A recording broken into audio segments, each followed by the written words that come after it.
Okay, it's my lucky day. I get to work on a Ford. No, not so much.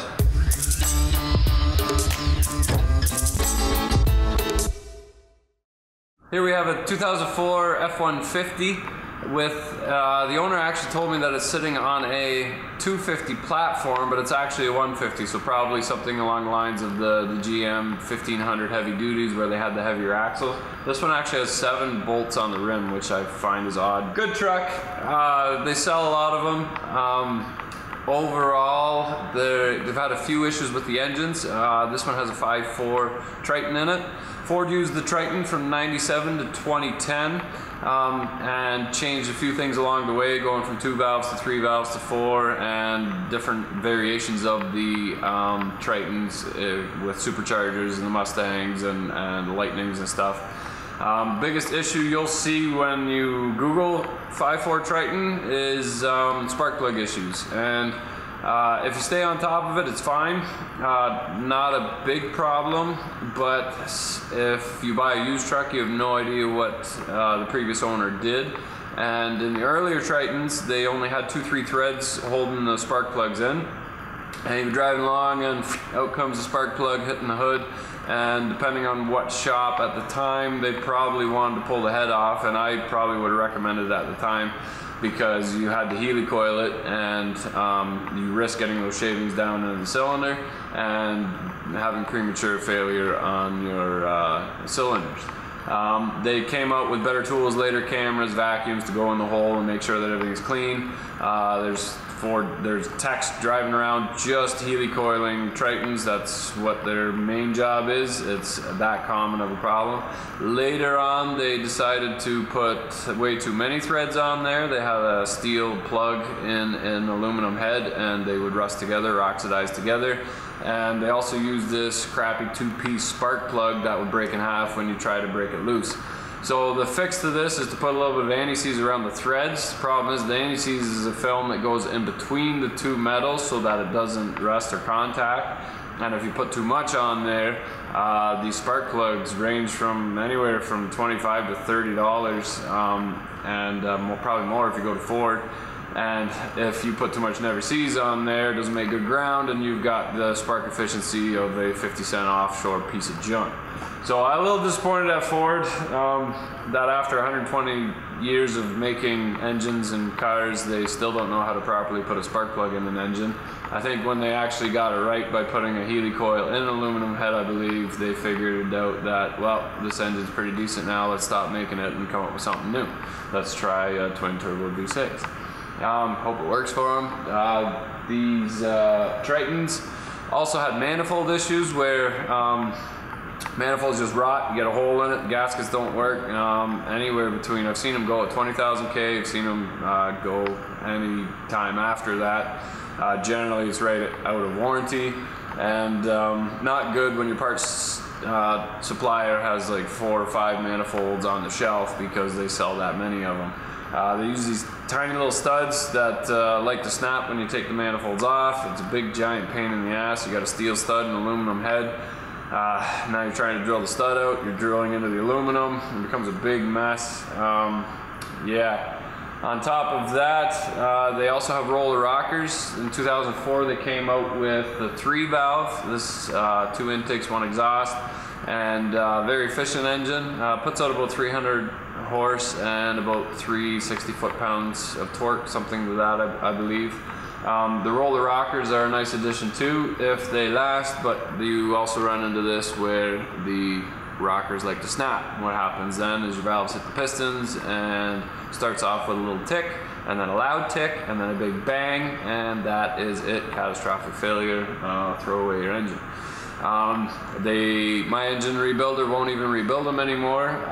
Big problem with the overhead cam and the variable valve timing is if you do not have the proper clearances on that camshaft once you take it apart, generally they have to line bore them to make sure that the phaser gets enough oil pressure, and that controls your variable valve timing and valves hit the pistons. So he's had so many returns on the Tritons that he won't rebuild them, so you're stuck with a scrapyard engine. which doesn't how many kilometers on it. If they could prove that, that's fine, but how good was the owner in replacing the spark plugs? The valve covers and oil pan and timing cover have a nice reusable seal.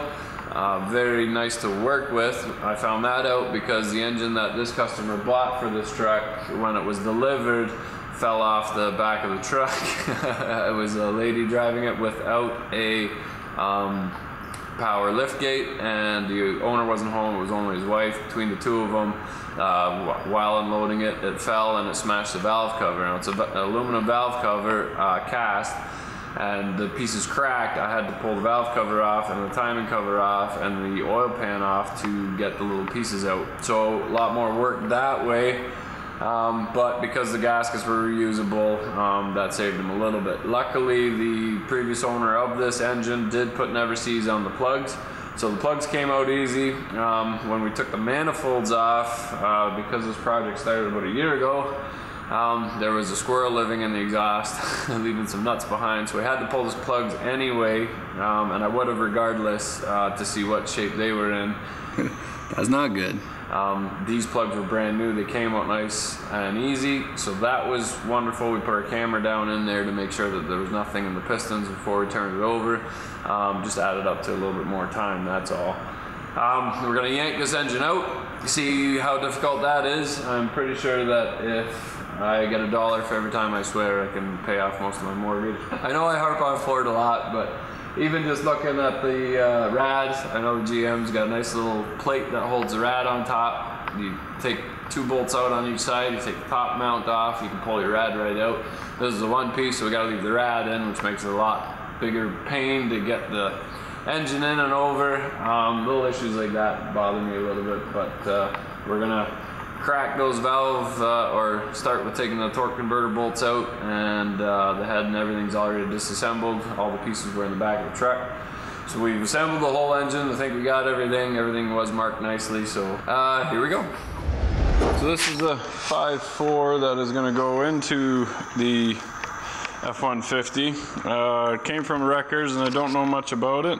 Makes me leery, but the customer tore the truck all apart and gave me this engine, so I really have nothing to warranty. When it got dropped off, though, it was also dropped, and the rocker cover had a hole punched in it. Now I have one of the pieces, I do not have the other piece.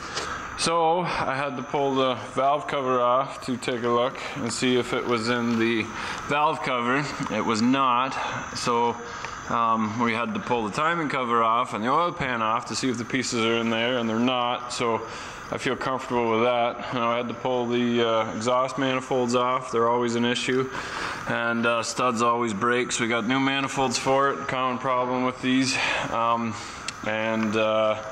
We are going to do a compression test on it, pulling one of the manifolds off. We just have a walnut laying in there, so something was living in there. But we'll stick the camera down the spark plug hole and then make sure that this engine's good to go. So there we go. Alright, see what we got. Nice. How do I get myself into these jobs? You can tell it's built Ford tough. The valve, see how it penetrated the piston just perfect and didn't even crack the piston. So, nice.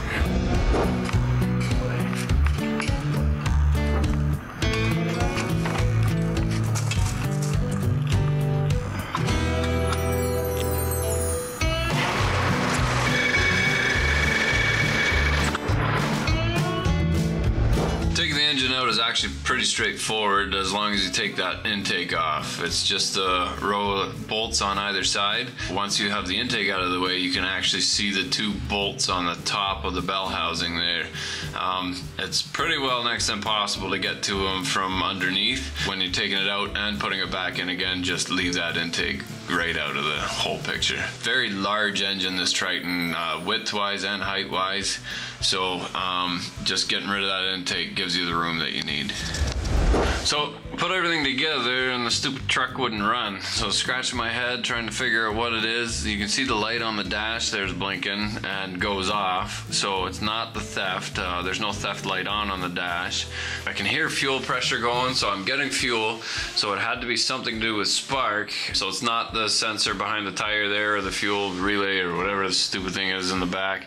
That likes to fall out of the truck because all the salt and crap gets back there. But it turns out that the low oil, the crank sensor, the cam sensor, and the cam phaser all use the same plugs. Now I didn't pull it apart, so I didn't know how they routed the loom, but I was back on each one of those sensors, and that's why it wouldn't start. Most of the plugs were labeled, but they were written in pen on 3M paint tape, and letting that sit for 2 years, I couldn't read it anymore. So I've never came across where you use the same plug for the sensors. That's just stupid, and having the wires long enough that you can get them backwards. It took me about an hour and a half to figure that out, but it does start now. Sounds pretty good.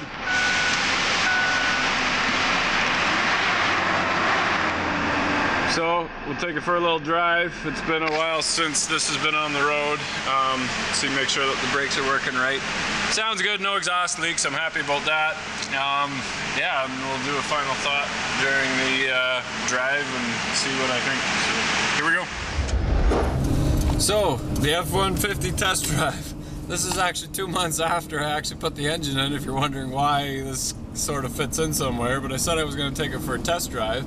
I took it to the end of the driveway and hammered on the brakes, and I actually ended up splitting both his rotors in half because the rotors were rotten. So customer came and says, no, I've got extra rotors and pads that are kicking around. I'll take over from there. Perfect. Wash my hands of the Ford. Got it running, took it down the road.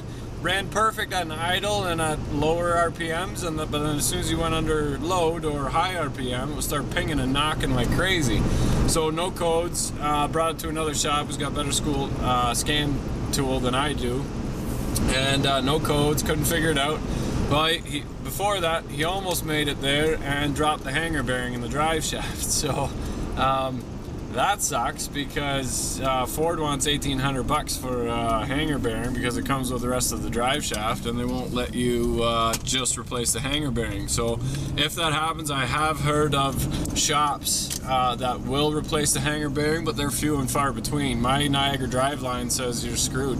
So he ended up finding one for $800, but from the States somewhere. But it still took a long time to get that drive shaft, so they couldn't road test the vehicle. No codes, run good at an idle, and it would ping and knock at full throttle. Couldn't figure it out. So they put a cat on it. They figured the cat, it was plugged, and maybe that was it. That didn't change anything. So then he took it back again, took the timing cover off after doing a bunch of homework, and he found out that if the engine doesn't start and it kicks back on compression, turns backwards really quick, it can actually skip a tooth on the timing chain because the tensioner is fed under oil pressure, I believe. So the oil pressure isn't on the tensioner yet, and then it's able to skip a tooth. So that's what happened, skipped the tooth, got rid of the pinging and the knocking, but then he got a lean bank #1. So he couldn't figure that out, and scratching his head and this and that, tried cam phasers and tried everything to try and figure out what that lean bank was. Eventually brought it to a Ford dealership who took it for a road test and said, oh, it's spark plugs. Even though those plugs were brand new, they looked on a speck of rust on them, it was a spark plug. It's $25 a plug, $200 later, and it runs good. So finally got that all figured out, but that is my issue with Ford. Won't let you get the hanger bearing, $1,800, $25 spark plugs, stupid designs like the cam phaser running under oil pressure and the tensioner running under oil pressure. Yeah, great truck when it's running great, it's smooth, it's quiet, it's nice interior, but when they break, they break. This truck really wasn't worth putting this engine in, I don't think, other than the fact that it's paid for and it's on the road, and yeah, no issues getting a safety and whatever else that way, but that's one of the reasons I won't buy a Ford. This is an 04. an XL, XLT, FX2, FX4, Lariat, King Ranch all have different brakes and brake calipers, and the reason they do that is that there's fewer aftermarket companies that will make each specific brake caliper and brake system, and you're forced to go back to Ford paying extra astronomical prices for what they want, rather than, you know, the trucks don't weigh that much of a difference. Make the brakes the same, and it actually costs Ford more to do this, but they make a lot more money when it's time to fix it. So great trucks if you're running them for like a lease or whatever, but after the 100,000 K, 150,000 K, I wouldn't buy one. Your buddy's got a Platinum, one rim for a Platinum. Say you hit a curb in the winter, you just missed that corner, 1,800 bucks for a curb. That little gizmo that drops your running board down, 1,800 bucks for that little plastic gear that drops your running board down. It's ridiculous. Everything seems to be 1,800 bucks. Drive shafts, whatever else. But that's a Ford. It's running. It's down the road. I will never buy one. Good luck. Hey, thanks for watching. Don't forget to like and subscribe. If you love the channel, consider picking up a tape boss to make those projects go faster so you got more time to watch YouTube. And remember, if you're not filthy, you're not rich.